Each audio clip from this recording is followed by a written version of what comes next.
Buen día, profesor. Aquí junto con mis compañeros Juan Leal, Rodrigo Espinosa y Bastián Mesa vamos a hablarle sobre el sistema de arranque y carga y sus componentes.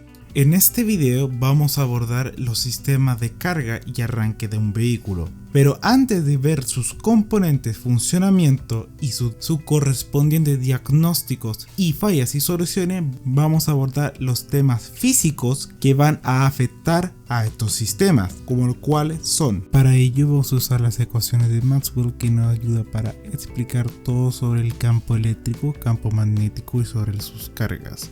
El primero de estos es la ley de Gauss para el campo eléctrico. Básicamente, la ley de Gauss explica la relación entre el flujo del campo eléctrico a través de una superficie cerrada con la carga neta encerrada en dicha superficie. Básicamente nos explica lo siguiente, de cómo las cargas se atraen o se repelen entre sí y estas se caen con la distancia. Y esto nos sirve para explicar que por eso se tiene que usar el motor de arranque una doble conexión a batería, una que va desde batería chapa a solenoide y otra que va directamente a batería para dar energía al motor, ya que esta cuenta con un embobinado, y si estas se dan en serie no habrá la energía suficiente para alimentar el motor de arranque, y este consumiría mucha más energía que la debe consumir normalmente. El segundo punto es la ley de Gauss para el campo electromagnético, que nos dice que no existen cargas polares, o sea que en nuestro universo no existen cargas polares como un electrón y un protón, siempre son bipolares.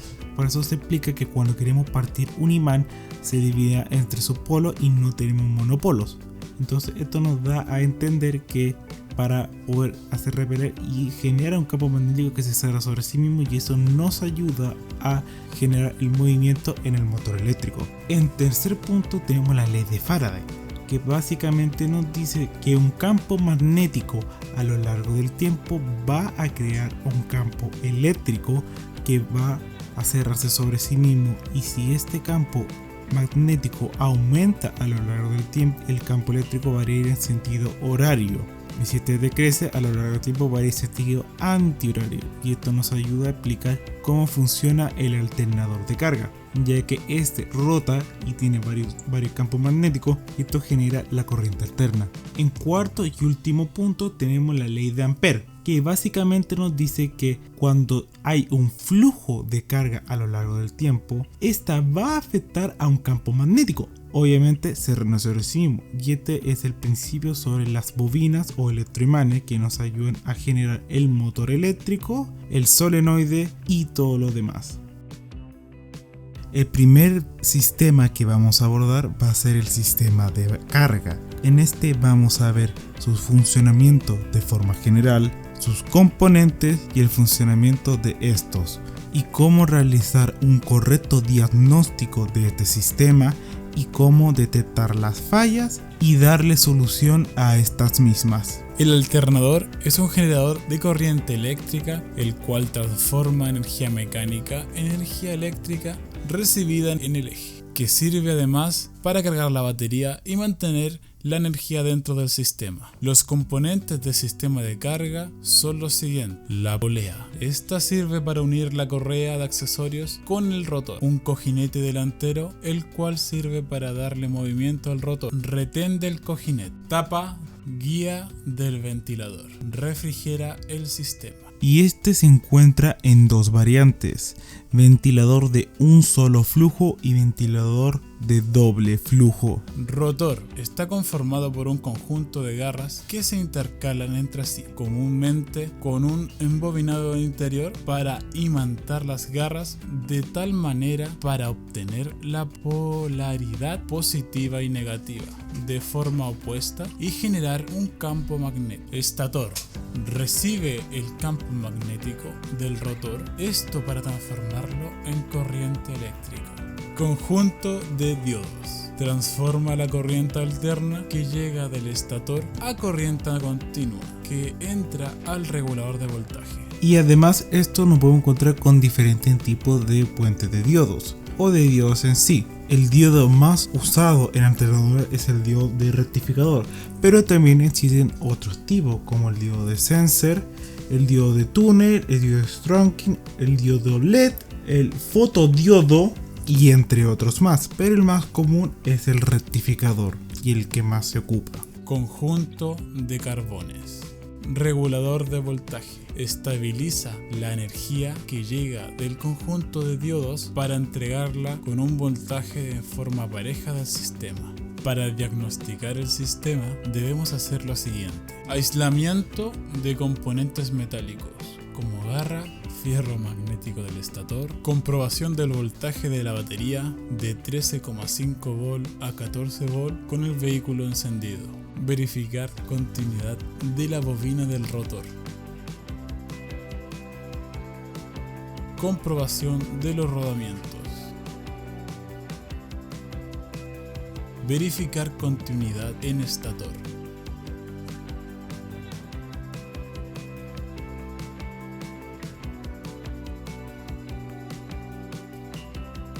Comprobar que los diodos tengan continuidad en un solo sentido.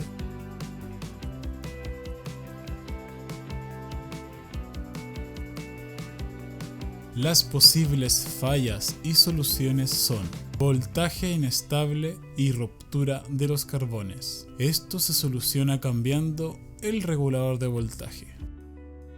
Daño en los diodos. Se debe reemplazar el conjunto de diodos.